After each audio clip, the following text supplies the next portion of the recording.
नमस्कार मित्रों, जय माता दी। स्वागत है आप सभी का हमारे YouTube चैनल के ऊपर।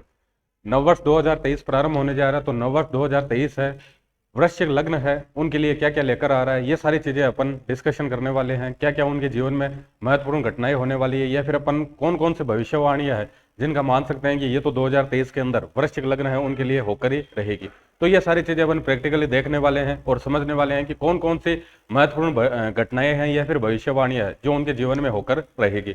सबसे पहले तो बात करें अपन, जिनको पता नहीं होता है कि उनका चार्ट है वृश्चिक लग्न का है या फिर नहीं है, तो आपको कुंडली का पहला खाना देखना है। यानी कि आपकी जो लग्न कुंडली है उसके पहले खाने के अंदर अगर 8 नंबर लिखा हुआ आ रहा है, 8 डिजिट लिखा हुआ आ रहा है, तो बाय डिफॉल्ट आपका जो चार्ट बन जाता है वो है आपके वृश्चिक लग्न का। यानी कि ये जो पहला खाना है उसमें अगर 8 नंबर लिखा हुआ आ रहा है तो आपका चार्ट हो गया वृश्चिक लग्न का। अब बात करते हैं अपन कि कौन कौन से घटनाक्रम है जो आपके जीवन के अंदर घटित होने वाले हैं, जिनका अपन मान सकते हैं कि पूरे साल है इफेक्ट रहने वाला है। अब पूरे साल की अगर बात करेंगे तो अपन जो स्लो ट्रांजिट है जो पूरे साल इफेक्ट करेंगे, सबसे पहले उनकी स्थिति अपन देख लेते हैं। शनिदेव है आपके 17 जनवरी के बाद में, यानी कि पूरे साल है उनका इफेक्ट है वो रहेगा कुंभ राशि से। वहीं बात करें बृहस्पति देव की, तो गुरु है आपके मीन राशि के अंदर, 23 अप्रैल तक मीन राशि में रहेंगे और उसके बाद में जो उनका इफेक्ट आएगा वो आएगा आपके मेष राशि से। वहीं पे राहु देव है वो आपके अक्टूबर 2023 तक मेष राशि के अंदर से इफेक्ट करने वाले हैं। इसके अलावा बात करें अपन तो इनके अपोजिट है आपके केतु देव जो आपके तुला राशि से इफेक्ट करने वाले हैं। अब बात करें अपन कौन कौन से प्रिडिक्शन है जो अपन मान सकते हैं कि 2023 के अंदर आपके साथ में घटित होने वाली है। सबसे पहले प्रिडिक्शन की बात करें अपन तो सबसे पहले प्रिडिक्शन है आपके कि आपको करियर सक्सेस है वो बहुत अच्छी मिलने वाली है 2023 के अंदर।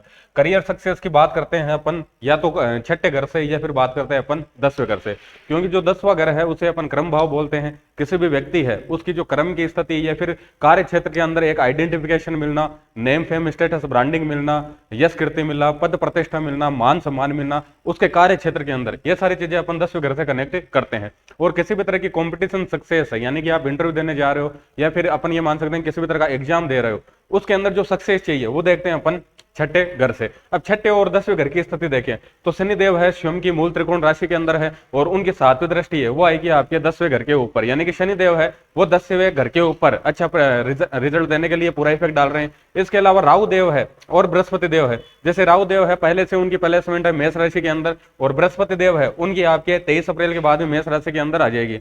तो इनकी जो 5वीं दृष्टि है वो आ रही है आपके 10वें घर के ऊपर, यानी कि 10वां घर है वो पूरी तरह से पॉजिटिव एक्टिवेशन उसकी मिलने वाली है। इसके अलावा और बात करें अपन तो शनि देव है उनकी जो तीसरी दृष्टि है वो आएगी आपके छठे घर के ऊपर। छठे घर से अपन कॉम्पिटिशन सक्सेस देख रहे हैं, उसमें भी इफेक्ट आ रहा है। राहु देव है उनकी वैसे भी उपचय भाव है, उनके अंदर अच्छी प्लेसमेंट मानी जाती है। और राहु देव का सीधा सा बेसिक बिहेवियर या नेचर देख ले अपन, जिस भाव के अंदर उनकी प्लेसमेंट हो गई उस भाव से जुड़े जो भी कारक तत्व है वो उनको अचीव कर रहते हैं। अब छठा घर है कॉम्पिटिशन सक्सेस का, 10वां घर है नेम फेम स्टेटस ब्रांडिंग का, यश कीर्ति का, पद प्रतिष्ठा का, मान सम्मान का। तो ये सारी चीजें राहु देव है वो भी इफेक्ट डाल रहे हैं। इसके अलावा बृहस्पति देव उनकी 5वीं दृष्टि जैसे अपन ब्लेसिंग मानते हैं, अमृत तुल्य दृष्टि मानते हैं, तो वो भी आ रही है आपके 10वें घर के ऊपर। शनिदेव है उनकी भी 7वीं दृष्टि 10वें घर के ऊपर आ रही है। शनिदेव की तीसरी दृष्टि है छठे घर पे आ रही है जो कंपटीशन सक्सेस दे रही है। राहु देव की पहले से प्लेसमेंट है, बृहस्पति देव और इसको इफेक्ट करेंगे। तो ओवरऑल देखें तो करियर सक्सेस आपको 100% मिलने वाली है 2023 के अंदर। यानी कि नेम फेम स्टेटस ब्रांडिंग यश कीर्ति पद प्रतिष्ठा मान सम्मान करियर सक्सेस को कैसे भी देख लें तो वो सारी चीजें आपको अचीव होने वाली है।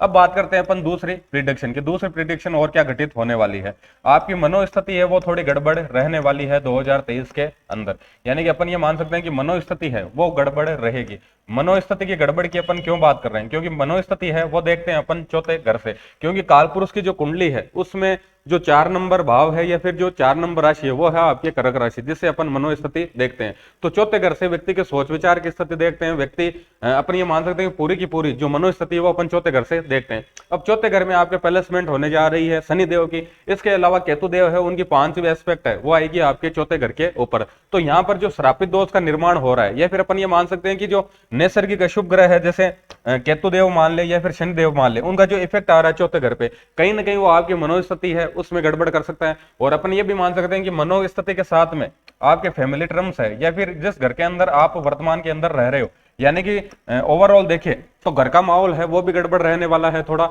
और मनोस्थिति है वो भी आपकी गड़बड़ रहने वाली है। डिप्रेशन की हल्की हल्की स्थिति आपके साथ में बनी रहेगी 2023 के अंदर। अगली प्रिडिक्शन की अगर अपन बात करें कि और क्या प्रिडिक्शन हो सकती है, तो आपका किसी भी तरह का विदेश सेटलमेंट का अगर प्लान है, विदेश जाने का प्लान है, या फिर इंपोर्ट एक्सपोर्ट के काम का प्लान है, किसी भी तरह का इन्वेस्टमेंट का आपका प्लान है, तो उसके लिए ये ट्रांजिट है आपको पूरा सपोर्ट करने वाले हैं। केतु देव है उनकी पहले से प्लेसमेंट है 12वें घर के अंदर। राहु देव है उनके 7वीं दृष्टि आएगी 12वें घर के ऊपर। बृहस्पति देव है उनके 7वीं दृष्टि है वो भी आएगी आपके 12वें घर के ऊपर। यानी कि 12वें घर की जो एक्टिवेशन हो रही है वो आपको किसी भी तरह की आप विदेश यात्रा करना चाह रहे हैं, विदेश सेटलमेंट चाह रहे हैं, या फिर किसी भी तरह का इंपोर्ट एक्सपोर्ट का आप काम करना चाह रहे हैं, या फिर अपने कार्य क्षेत्र के अंदर किसी भी तरह का इन्वेस्टमेंट करना चाह रहे हैं, तो उसके लिए ये ट्रांजिट है आपको पूरा सपोर्ट करने वाला है। इसके अलावा और बात करें अपन तो आपके जीवन के अंदर पॉजिटिव ट्रांसफॉर्मेशन आने वाला है। पॉजिटिव ट्रांसफॉर्मेशन यानी कि पूरा अपन ये मान सकते हैं कि सकारात्मक रूप से आपका जीवन है वो पूरा बदलने वाला है। पॉजिटिव ट्रांसफॉर्मेशन की बात क्यों कर रहे हैं अपन?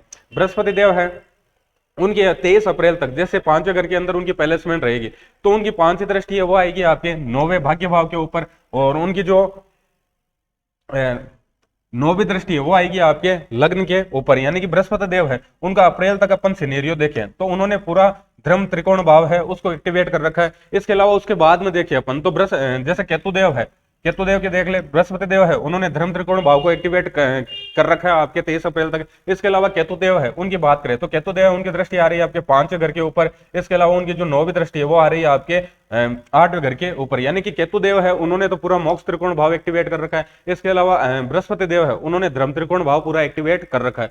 तो ये जो एक्टिवेशन है चाहे धर्म त्रिकोण के देख ले चाहे मोक्ष त्रिकोण के देख ले, तो ये एक्टिवेशन है आपके जीवन के अंदर पॉजिटिव ट्रांसफॉर्मेशन लेकर आने वाली है। पॉजिटिव ट्रांसफॉर्मेशन कैसे? अगर आपका इन्वॉल्वमेंट है स्पिरिचुअल एक्टिविटीज है, अपन ये मान सकते हैं कि स्पिरिचुअली ग्रो आप बहुत अच्छे से करने वाले हो, अच्छी हैबिट्स है खुद के अंदर डेवलप करने वाले हो। ओवरऑल देखिए तो पॉजिटिव ट्रांसफॉर्मेशन आपके जीवन के अंदर होने वाला है। इसके अलावा अपन अगली प्रिडिक्शन की बात करें तो कंपटीशन सक्सेस मिल रही थी आपको, करियर सक्सेस मिल रही थी, लेकिन कहीं ना कहीं वो भी आपके गड़बड़ी कर सकती है, या फिर अपन ये मान सकते हैं कि स्वास्थ्य से रिलेटेड है आपकी दिक्कतें हो सकती है। स्वास्थ्य से रिलेटेड दिक्कतों की बात क्यों कर रहे हैं? स्वास्थ्य की ओवरऑल स्थिति देखते हैं अपन लग्न से, या फिर छठा घर है जिसे अपन रोग की स्थिति देखते हैं, या फिर अपन ये मान सकते हैं कि किसी भी तरह का असाध्य रोग है वो अपन 8वें घर से देखते हैं। और इसके अलावा हॉस्पिटलाइजेशन यानी कि जो चक्कर काटते हैं, हॉस्पिटलाइजेशन की स्थिति होती है, आइसोलेशन की स्थिति होती है, वो अपन 12वें घर से देखते हैं। तो आपके सिनेरियो क्या बन रहा है? आपके सिनेरियो ये है कि केतु देव है उनकी 9वें एक्सपेक्ट है वो आ रही है आपके 8वें घर के ऊपर। इसके अलावा और बात करें अपन तो राहु देव है उनकी जो 7वीं दृष्टि है, या फिर केतु देव के देख ले तो 12वां घर पहले से एक्टिवेट है, छठा घर है उसमें राहु देव है उनकी प्लेसमेंट है। केतु देव की जो 9वीं दृष्टि है वो आ रही है आपके 8वें घर के ऊपर।